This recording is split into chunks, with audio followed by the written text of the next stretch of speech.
Por otro lado, otros factores quimiotácticos que son los que van a determinar que se atraigan las células, que vayan las células, el reclutamiento y estimulación de las células inflamatorias.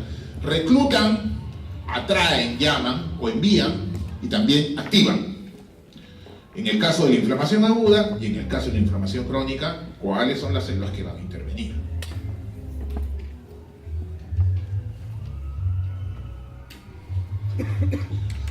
Estas sustancias, mediadores y efectores de la inflamación, son sustancias que inician y regulan las reacciones inflamatorias. Los mediadores, ¿ya? Los mediadores son sustancias que inician y regulan las reacciones inflamatorias. Son producidos por células y detectan algunas estructuras, células extrañas, elementos extraños o daño tisular. Y bueno, y a su vez, un mediador puede determinar también el estímulo de la liberación de otros mediadores, como ocurre muy frecuentemente. Estos grupos son los de mediadores de la inflamación: aminas vasoactivas, péptidos vasoactivos, fracciones de complemento, mediadores lipídicos, citoquinas inflamatorias, quimioquinas. He querido resaltar de manera más importante aquellas que tienen un papel más intenso, ¿no? Aquellos que están subrayados, ¿no? Son aquellos que desempeñan un papel muchísimo más intenso dentro de la respuesta inflamatoria. Estas aminas vasoactivas, dentro de ellas tenemos a la histamina y a la serotonina. La histamina la encontramos en mastocitos, basófilos y plaquetas. Y son sustancias, estas aminas vasoactivas son sustancias que están ya preformadas en unos gránulos citoplasmáticos, esperando la oportunidad de ser liberadas, ¿no? O sea, ya están, repito, no es necesario que se sinteticen en el momento de la respuesta inflamatoria porque ya están sintetizadas. Lo que necesitan es ser liberadas. Que van a producir dilatación de arteriolas e incremento de la permeabilidad de vénulas.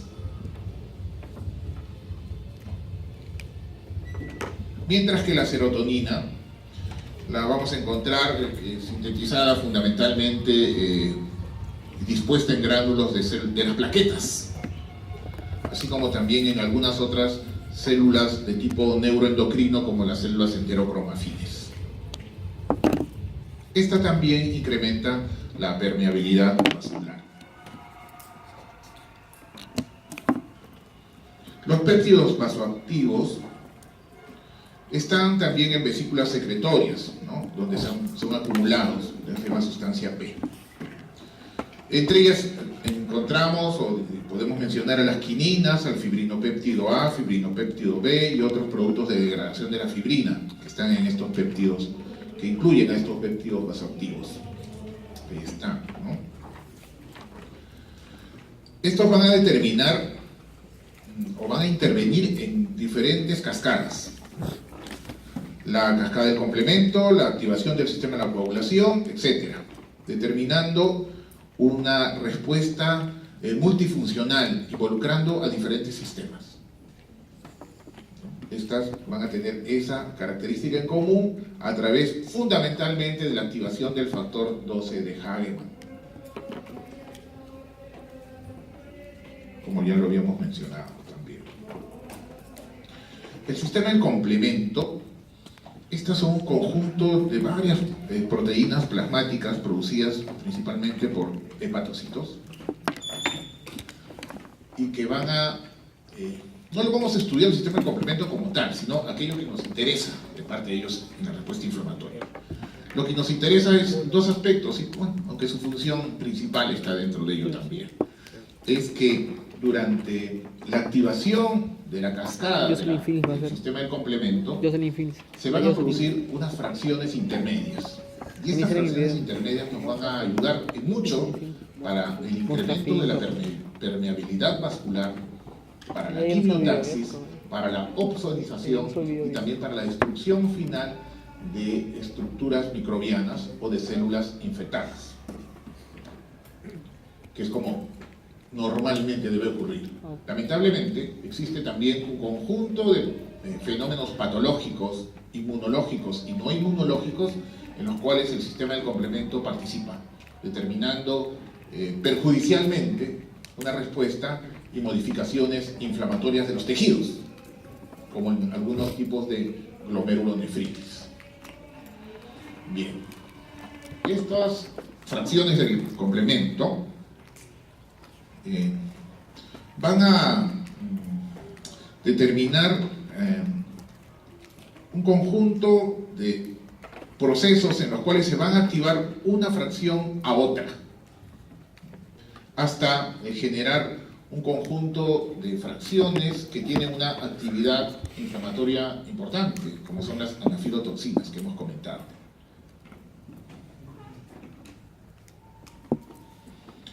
Y las formas de activación son de tres tipos, ¿no?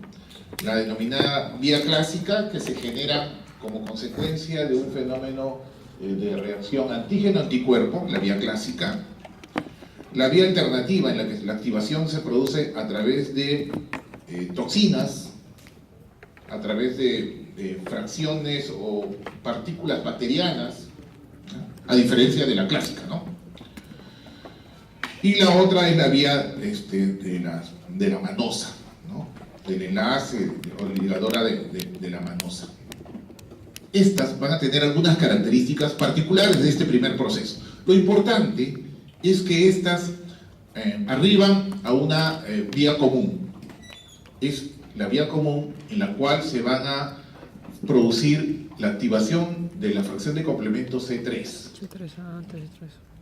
por unas convertasas, dando lugar a la fracción de complemento C3A. Esta fracción de complemento C3A, conjuntamente con la fracción de complemento C5A, que la vamos a encontrar en un proceso más adelante, como vemos, las tres van a llegar a una vía común, que es esta. De la misma manera, la C5 convertasa actúa sobre la fracción de complemento C5, dando lugar a la fracción de complemento C5A, también importantísima, en este caso como una anafilotoxina que incrementa la permeabilidad vascular, así como provoca quimiotaxis. Bien.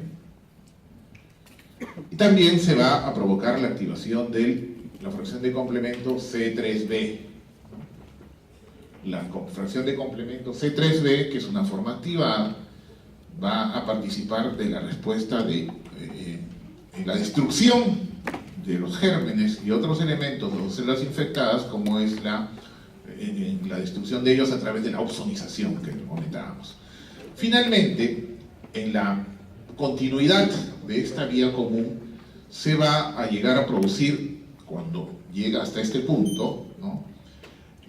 El complejo de ataque de membrana, se llama así, que actúa sobre gérmenes, repito, y también sobre células que están infectadas, determinando la destrucción. Abre un poro y determina que el equilibrio que existe entre el medio interno y externo de la célula se altere y la célula es destruida, ¿no?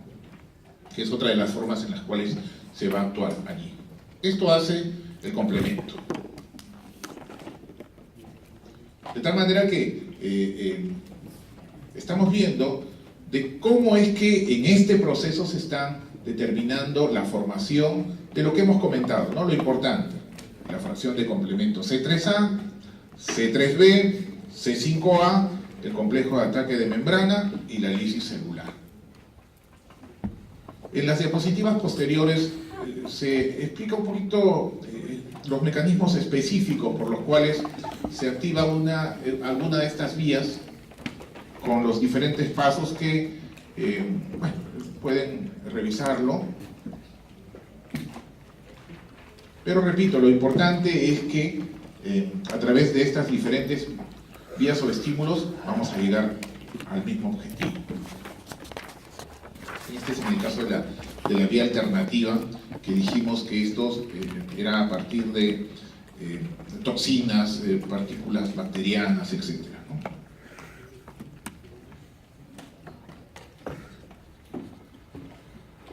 Cómo se activaba y llegaba con conformar las fracciones de complementos C3b, que son las opsoninas, y el complejo de ataque de membrana finalmente.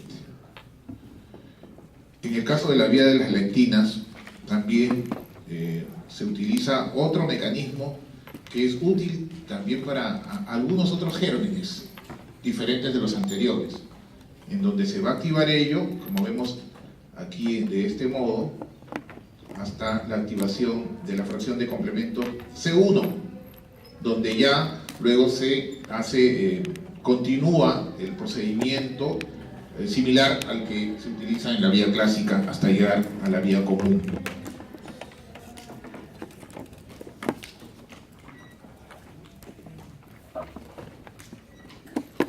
En resumen, en el caso de la fracción de complemento, las anafilotoxinas serían la C3A, C5A principalmente, y se considera también la C4A con una actividad muchísimo menor que las dos anteriores. En el caso de la fagocitosis, la participación de las opsoninas, ¿no? Como la fracción de complemento C3b y la otra intermedia que es la IC3b. Y para la lisis celular, el complejo de ataque de membrana.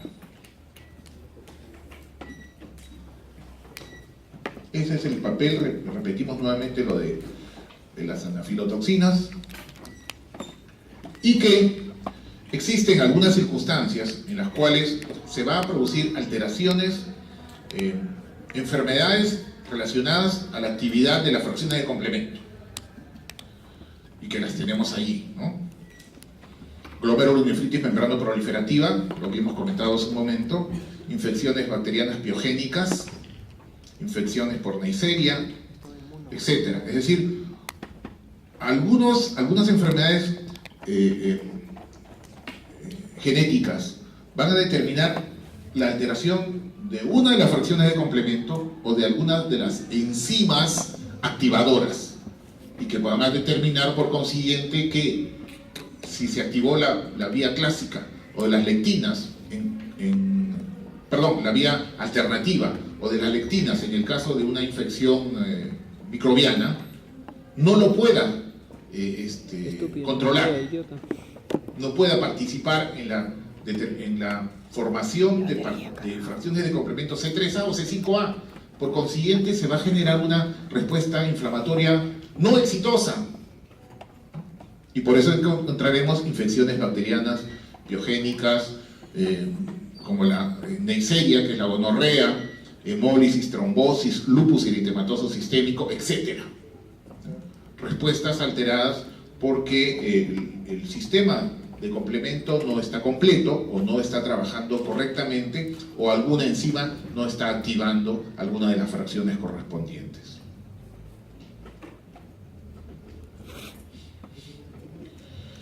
Estas fracciones de complemento también, como estamos repitiendo en otros procesos, también tienen mecanismos de control. La fracción de complemento C3b puede ser inactivado por proteínas que están ubicadas en la superficie celular. Otras, como el factor de decaimiento acelerado, así se llama, acelera la destrucción de la convertasa C3b por otras proteínas celulares. Es decir, hay otro mecanismo adicional que va a poder controlarlos. La protectina puede deshacerse del complejo de ataque de membrana antes de que perfore la célula. O sea, hay sustancias y hay algunos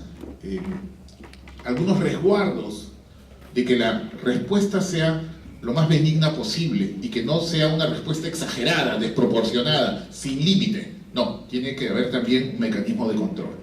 Que cuando este mecanismo de control se ve alterado por algún problema genético, se provocará entonces la respuesta desproporcionada y la instalación de un proceso patológico prolongado o permanente.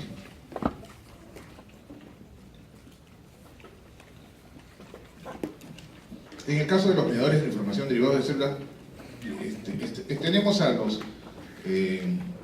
el ácido araquidónico, por ejemplo, y el factor activador de plaquetas. En el caso de estos, van a actuar sobre diferentes tipos celulares. Vean ahí sobre plaquetas, neutrófilos, macrófagos, endoteliales, músculo liso. provocando la producción de oxígeno y de granulación, induce la expresión de moléculas de lesión, integrinas, etc. Ah, está. Y ahí tenemos a los medidores lipídicos, lo que estábamos comentando. Aquellos metabolitos del ácido araquidónico y el factor activador de plaquetas, que lo estábamos mencionando hace un momento. Ahí tenemos que estas fosfolipasas van a actuar sobre estos fosfolípidos de la membrana celular, que van a generar el ácido araquidónico, y que este a su vez tendrá dos vías, la ciclooxigenasa por un lado y la lipoxigenasa. De la ciclooxigenasa, que como sabemos van a poder ser inhibidos, limitados por la acción de inhibidores del COX-1, COX-2, de aspirina y otros antiinflamatorios como la indometacina. Importantísimo este aspecto para la terapéutica. Ustedes saben de que la respuesta inflamatoria es tan usual, tan común en diferentes patologías, que muchas veces vuestra terapéutica, cuando ustedes estén en la especialidad que sea, indicando medicación, a veces los pacientes no nos entienden, ¿no? O no entienden el trabajo del médico, y ustedes habrán escuchado: solamente me han dado calmantes, le llaman a los antiinflamatorios, ¿no? Es que la respuesta inflamatoria está en muchos fenómenos, de tal modo que hay que saber utilizarlos en los casos que sea necesario, ¿no? Que no solamente es, como ahora tenemos que entender, la inflamación no es solamente benévola, sino puede ser perjudicial, pero tampoco podemos pensar que solamente es perjudicial. Bien, entonces allí interviene mucho ese tema, así que revisen bastante ese tema, por favor, porque ustedes van a vivir de eso. Todo el tiempo van ustedes a estar prescribiendo antiinflamatorios, y aprendámoslo nosotros, que no nos lo enseñan los visitadores médicos. Ahí encontramos una gran producción de diferentes prostaglandinas, prostaciclinas, tromboxano A2, prostaglandina D, E, y en el caso de la vía de la lipoxigenasa, otras, ¿no? Tenemos ahí leucotrienos, varios tipos de leucotrienos y lipoxinas. Algunas de estas con características específicas que son denotadas ahí. La prostaglandina I2 causa vasodilatación, inhibe la agregación plaquetaria. El tromboxano A2 tiene un efecto opuesto en cuanto al calibre vascular, provoca vasoconstricción y promueve la agregación plaquetaria. Miren en las funciones que contrastan de una con la otra, antagónicas, ¿no? La prostaglandina D2 y E2 provocan vasodilatación e incremento de la permeabilidad vascular.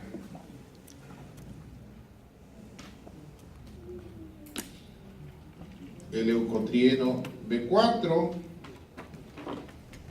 interviene también en la quimiotaxis, es un elemento quimiotáctico.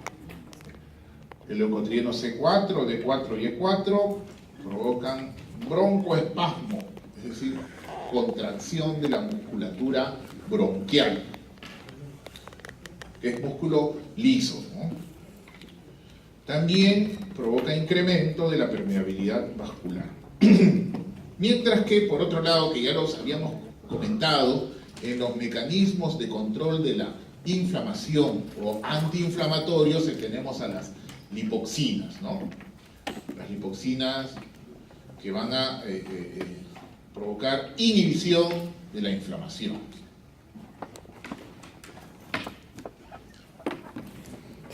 Lipoxinas A4 y B4.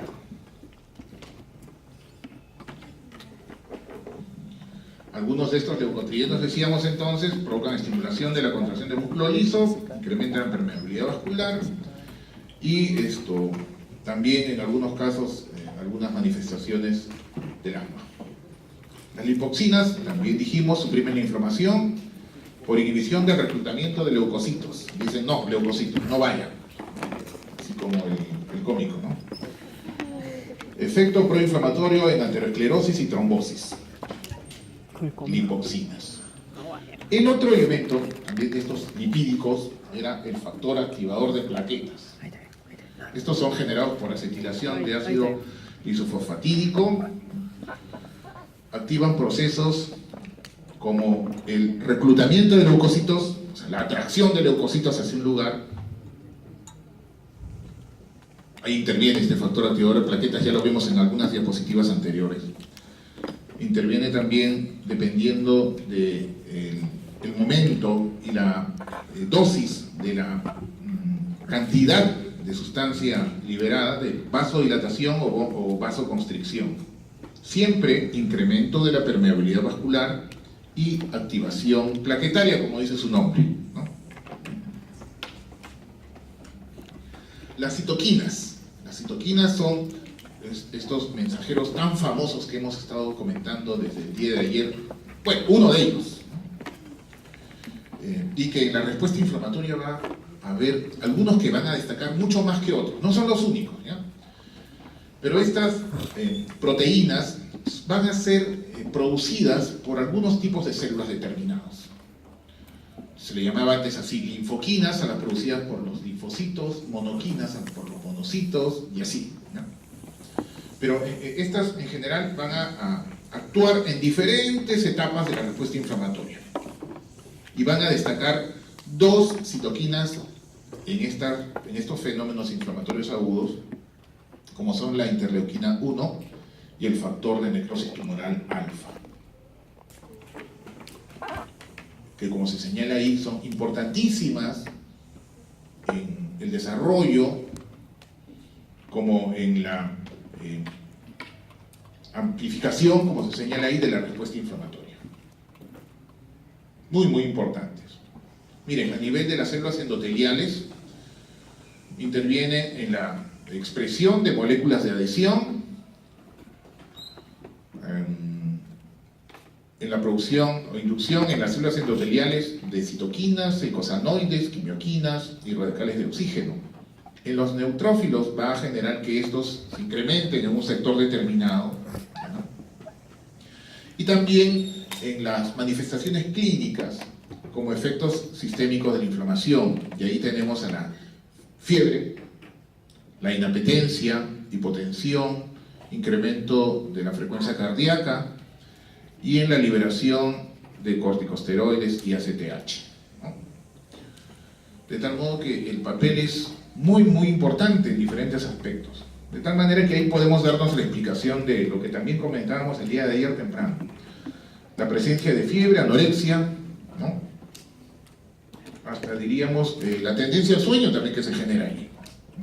Son estos factores, factor de necrosis tumoral alfa en especial.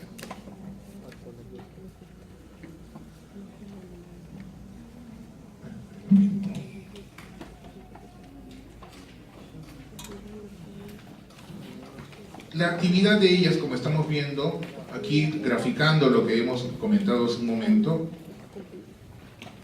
la inducción y liberación de otras proteínas de fase aguda que son sintetizadas, dijimos también ya en los hepatocitos. Efectos sistémicos a nivel cardíaco, de los vasos sanguíneos, en la musculatura esquelética, etc.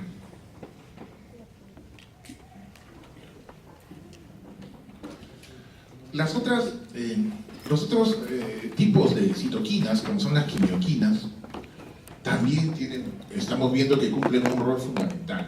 Si estas no existieran, la gran dificultad que habría de que las células se dirijan al foco inflamatorio. Deberían tener ojos los neutrófilos para poder hacerlo, u oídos. Pero estas sustancias permiten ello. En la liberación de ellas ya hemos visto qué tipos de sustancias más actúan con el papel quimiotáctico. No solamente las quimioquinas, que son una variedad de citoquinas, también hay otras sustancias o otros mediadores que cumplen el papel quimiotáctico, ¿ya? Independientemente de estas. De ahí están la C5A, esa fracción de complemento, productos bacterianos, productos del ácido araquidónico como el leucotrieno B4 y otras más, que regulan el tráfico leucocitario, etc. Estas, algunas, generan de que vayan en esa dirección, Otras, de manera general, intervienen y están disponiendo vayan, y otras dicen no vayan. Por ejemplo, dicen vayan neutrófilos, como también comentamos, pero no vayan eosinófilos, no vayan macrófagos. O sea, tratan y tienden a ser algunos factores muy específicos. Otros elementos también que intervienen en estas respuestas como mediadores químicos son las enzimas proteolíticas. Estas enzimas proteolíticas intervienen para la regulación de la respuesta inflamatoria y para la regulación del proceso cicatricial, así como también intervienen en la matriz extracelular para que permitan el paso de los leucocitos que están atravesando la matriz. Y ahí están la elastina, catepsinas y las metaloproteinasas de la matriz. Estas metaloproteinasas son muy importantes, en especial que, como nos damos cuenta, son enzimas, pues, ¿no? Son enzimas que van a actuar en el caso de la cicatrización. Entonces, para el moldeamiento de la cicatriz, si no tendríamos, bueno, algunos tenemos más o menos tendencia a ser queloide cuando tenemos una lesión cutánea, ¿no? Una herida cutánea. Entonces, imaginen, algunas personas tienen un queloide inmenso, ¿no? Desarrollan unos queloides tremendos en estas regiones, en el cuello, en las regiones cervicales, y ellos ¿qué hacen? Se sacan la lesión y pues la siguiente es mucho peor aún que la anterior. Entonces, elementos como estos van a intervenir para que esta respuesta inflamatoria le dé facilidades a los neutrófilos, uno, permita que los elementos que van a producir la reparación del tejido lo hagan de mejor manera, o también moldeando las características del tejido de reparación que se está instalando, que lo van a ver, tengo entendido, en otra clase. Hay algunas proteínas de estrés también que protegen contra la injuria inflamatoria, que es un fenómeno sistémico, ¿ya? Y que va a determinar en algunos casos que se produzcan alteraciones en la replicación celular, que eso inclusive tiene implicancias en cuanto a errores en la síntesis del ADN y que provocará células anómalas o inclusive errores en la capacidad de proliferación celular, que lo vamos a encontrar en algunas formas de neoplasias malignas. En la supresión de proteínas proinflamatorias, etc., ¿no? Entonces, estas proteínas antiestrés, diríamos así, ¿no? Van a actuar en contra de la injuria inflamatoria. Muere de basura.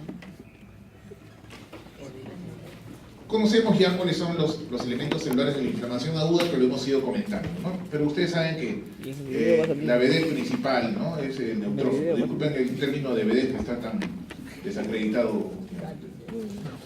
Neutrófilos, células endoteliales, ya saben el papel de las células endoteliales que han cumplido.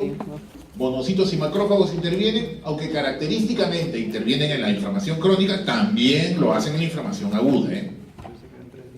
Mastocitos y basófilos, eosinófilos, plaquetas. Las plaquetas también intervienen allí. Ya comentamos esto, que son estos mediadores que van a actuar, las lisosimas en especial, que están dentro de los gránulos. ¿Se acuerdan cuando hablamos de neutrófilos? Ahí están. Neutrófilos.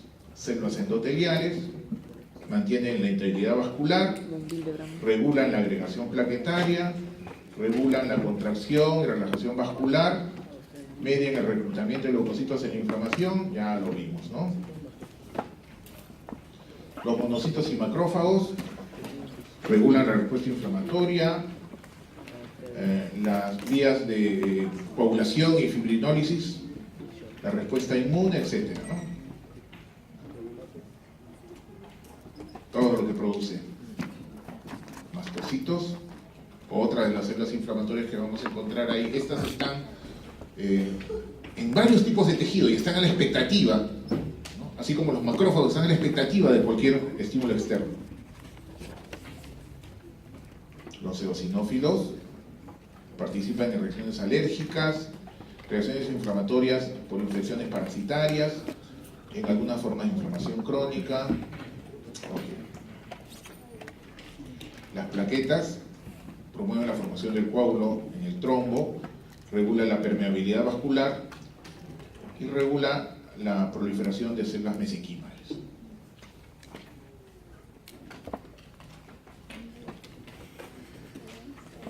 Eso también ya lo hemos comentado, cómo es posible que algunos tejidos puedan sufrir la acción destructiva o deletérea. Esto será como consecuencia de la participación de células, productos, radicales libres dependientes de oxígeno, de nitrógeno, en elementos enzimáticos, lisosomas, que van a determinar que se produzca la liberación de otros productos de oxígeno más y la destrucción del tejido, como ocurre en muchas oportunidades en fenómenos inflamatorios. Imaginen ustedes un absceso. Un absceso es una colección de un material purulento que está provocando la destrucción también del tejido. Pero, ¿qué ocurre en un absceso? Cuando vemos una pústula, por ejemplo, que se ha producido a nivel de una región cutánea del rostro, una pústula, ¿no? Y se presiona, se libera y sale gran cantidad de pus. Esa pus, ¿qué está conteniendo? Está conteniendo neutrófilos, pero también el tejido destruido. ¿Por acción de quién? De lo que ocurre, pues ya vimos, ¿no? ¿Qué es lo que ocurre en la destrucción en el producto de la fagocitosis? La cantidad de radicales libres que están produciéndose allí, de nitrógeno, de oxígeno, lisosimas, gránulos neutrofílicos. Entonces todos estos van a ser liberados. Y así se genera entonces un modo y un mecanismo de necrosis. ¿A cuál me refiero? Licuefactiva, pues, ¿no? Necrosis licuefactiva. Se está produciendo como consecuencia de ello, pues.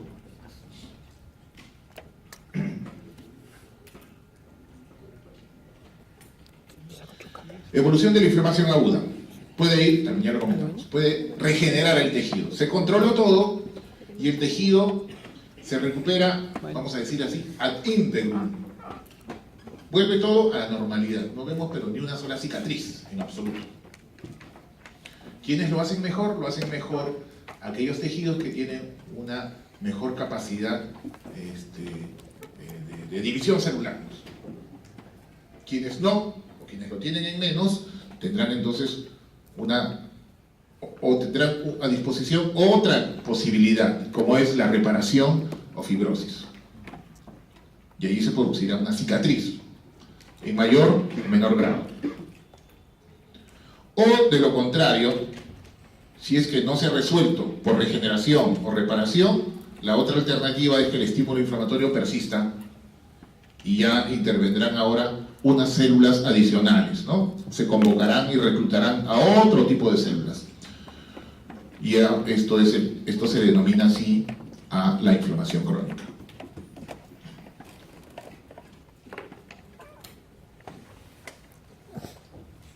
Y estas implican, además de que el estímulo persista, determinando una inflamación persistente, a que se produzca una cicatriz no esperada, que se produzcan abscesos que hay que drenar, o que este componente inflamatorio sea recogido por la vasculatura linfática y sea desplazado hacia los ganglios linfáticos, que ahora tendrán otro tipo de estímulo de manera permanente.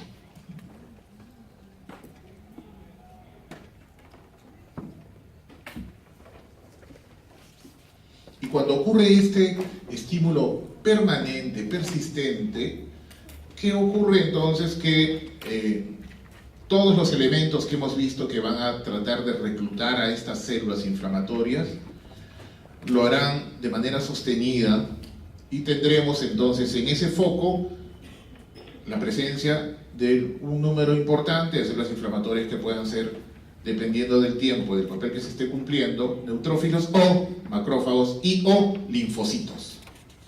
Y ustedes saben que estos linfocitos van a producir sustancias, mediadores, dijimos, ¿no? Que van a tener una participación en la amplificación de la inflamación. Entonces, ¿qué significa? Si ese individuo tiene una gastritis crónica, que se la diagnosticaron cuando tenía 25 años, y ya tiene 40 años con su inflamación crónica, ¿qué ha ocurrido? Que siempre se ha estado convocando a linfocitos, para que vengan linfocitos. Estos linfocitos se han organizado en esa mucosa gástrica, determinando la formación de los folículos linfoides. ¿Recuerdan? Con sus centros germinales. Bien. En algunos individuos, ello, que además tiene relación a veces con el Helicobacter pylori, para la producción de la gastritis crónica, ¿ya?, por Helicobacter pylori, genera que la presencia de estas células inflamatorias actúen sobre el tejido del hospedero, o sea, en este caso del órgano, de la mucosa gástrica. Y si hay un estímulo inflamatorio persistente, ¿qué pasa con esa mucosa gástrica que tenía este espesor? Ocurre que se va a ir atrofiando. Se atrofia la mucosa gástrica. Entonces vemos un enorme número de estructuras glandulares que han sido afectadas pues, por los productos, los mediadores químicos de esos linfocitos que durante tanto tiempo han estado allí. Y si se produce este fenómeno, ustedes saben que el estómago dispone de mecanismos protectivos o de mecanismos agresivos de manera equilibrada. Y cuando predomina los mecanismos agresivos sobre la mucosa gástrica, se produce erosión, se produce la úlcera gástrica y una atrofia mucho mayor. ¿Qué otro mecanismo dispone la mucosa gástrica? Bueno, entonces, como no puedo soportar esto, me tengo que convertir en otro tipo de mucosa. Entonces se produce la metaplasia. Y la mucosa gástrica se cambia en mucosa intestinal. Se intestinaliza. Y cuando se produce esa intestinalización, se genera también un incrementado riesgo a hacer el carcinoma gástrico, que es un tipo de carcinoma gástrico como el adenocarcinoma gástrico. O sea, el adenocarcinoma gástrico, que es una forma diferenciada, se presenta en relación a cambios previos, que son originados ¿por qué? En este caso, por la inflamación crónica. Y yo, disculpen que discrepe de muchas opiniones al respecto, pero yo le echo más la culpa a la inflamación crónica que al Helicobacter. El Helicobacter, por ejemplo, podrá producir inflamación crónica, pero esta inflamación crónica puede ser producida también por otro tipo de agentes. Pero en todo caso, esa es una discusión más epistemológica que funcional. Ya, para terminar. Creo que hagas eso. Los patrones de inflamación aguda. Decíamos esto al principio. Cuando se produce una respuesta inflamatoria, no todas las respuestas inflamatorias agudas son como la primera imagen que les puse, ¿no? Pusimos los componentes de la inflamación y una donde había gran cantidad de neutrófilos, ¿recuerdan? Es lo típico, pues, es lo típico. Pero no es la única forma. Aquí tenemos, por ejemplo, en el caso de estos tabiques alveolares, aquí en el centro, ¿qué deberíamos encontrar? Quizás uno que otro macrófago, ¿no? Normalmente. Aquí vemos que hay, y esto lo van a ver ustedes, congestión vascular. Vemos el tabique engrosado por la presencia de estos capilares que están dilatados. Mientras que en estos otros tabiques, este es el tabique, tiene congestión vascular, evidentemente, pero también dentro del espacio alveolar tiene este gran conjunto de neutrófilos. Y esa es una respuesta inflamatoria, ¿ya? Hay formas en las cuales esta se va a presentar. Una de las formas de este tipo de respuestas es la inflamación serosa. Ahí tenemos un ejemplo. ¿Qué cosa es eso? Es una superficie cutánea. Es una superficie cutánea en donde se ha producido esto que es conocido menos coloquialmente como una ampolla, ¿no? Vean que se ha desprendido, la membrana basal se ha desprendido de la dermis superficial, de la dermis papilar. Y ahí se está produciendo el acúmulo de una sustancia serosa. Por eso se llama así, inflamación serosa. Esto ocurre algunas veces cuando, después de varios años o meses, hemos agarrado una escoba, ¿no? Y barremos y nos aparece por aquí una lesioncita, ¿no? Como una ampolla. En PlayStation. Y es un fenómeno agudo, pues, ¿no? Sí, sí. Entonces puede tener dentro de su composición la presencia de una respuesta inflamatoria aguda, con neutrófilos predominantemente, pero esta formación. Puede presentarse en otros órganos también. Podemos ver esta inflamación serosa en todas aquellas estructuras cavitarias, o sea, cavidades corporales, mejor dicho. En una inflamación serosa con derrame pleural. El derrame pleural es una forma de inflamación serosa, porque está produciéndose la síntesis de un fluido, que en este caso es un trasudado.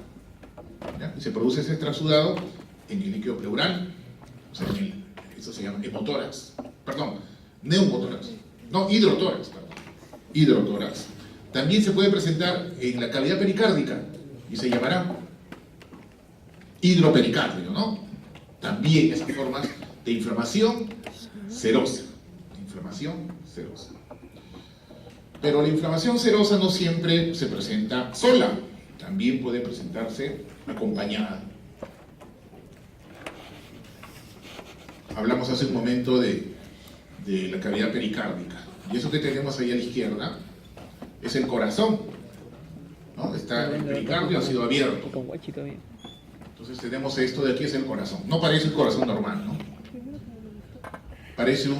Tiene un aspecto como velloso. Eso que tiene allí es fibrina. Y usualmente estos casos también tienen un derrame pericárdico, hidropericardio. Este caso podría ser, en esta imagen que estamos observando, estamos viendo que hay fibrina. Entonces le llamaremos que es una inflamación aguda fibrinosa. ¿Y qué pasa si tuviera además un gran volumen de líquido? Le llamaríamos, ¿perdón? Ok, hidropericardio, pero algo por ahí, ¿no? Algo por ahí. O sea, en esto vamos a ir aprendiendo progresivamente, porque nosotros somos los que ponemos el diagnóstico.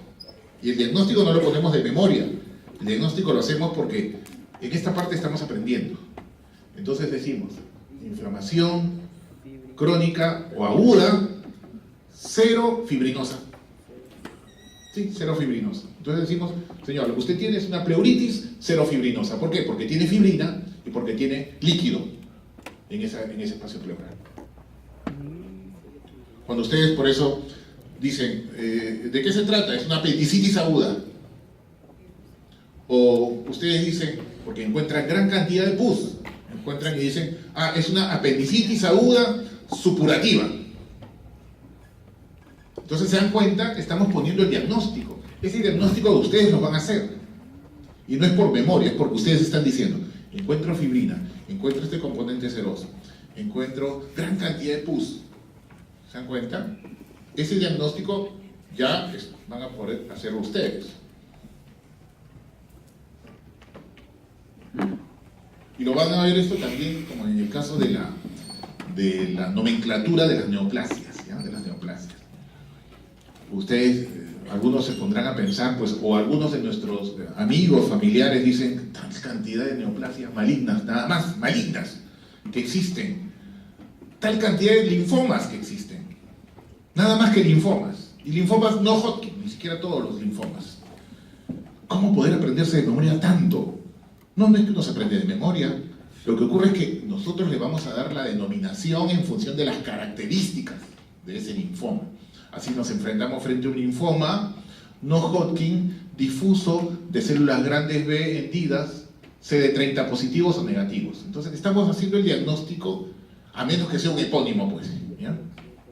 Porque hay algunos, ¿no? Linfoma de Lenner, por ejemplo.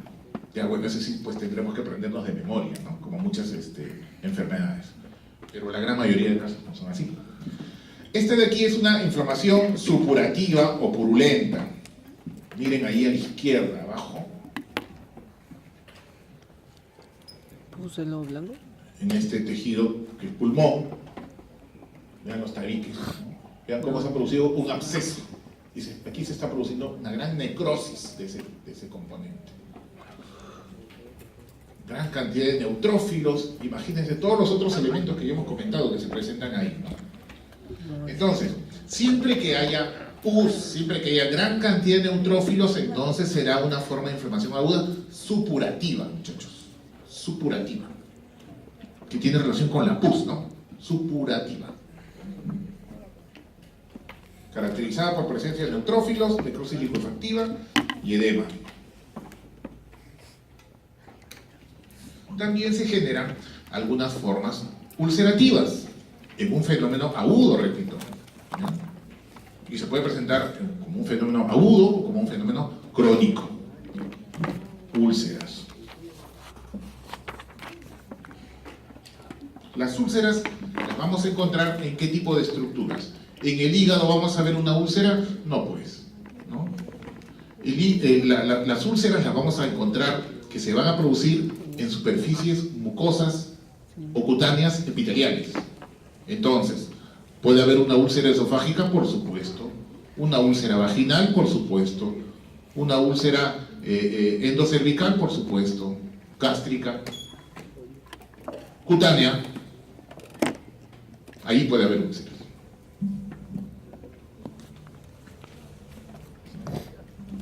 Y este es uno de los ejemplos más típicos que vemos de inflamación aguda.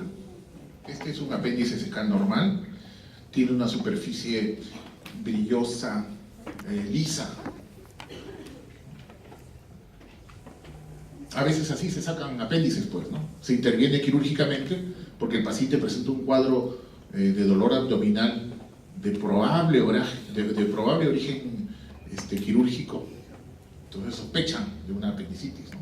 Entran, sacan el apéndice, no era el apéndice porque sale así bien bonita como esta, ¿no?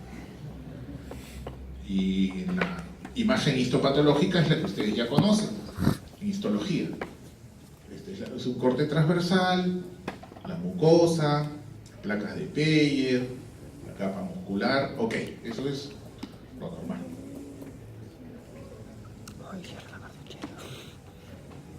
En cambio, en este caso, vemos que es un apéndice que tiene varias, el de la izquierda, ¿no? Este está fijado, este está sin formol, Miren que tiene una cubierta casi hemorrágica. Y tiene unas placas como de material fibrinoso o parece purulento, ¿no? Muy gruesa, muy edematosa, con cambios inflamatorios agudos bien definidos. Y aquí esta otra que ya está fijada también es una apendicectomía. O sea, hay una congestión vascular bastante marcada, pero ya lo vemos en el material, repito, fijado en formol. Y aquí estas como membranas que están cubriendo la parte externa de la serosa apendicular, que es fibrina, ¿no? Fibrina también que encontramos aquí.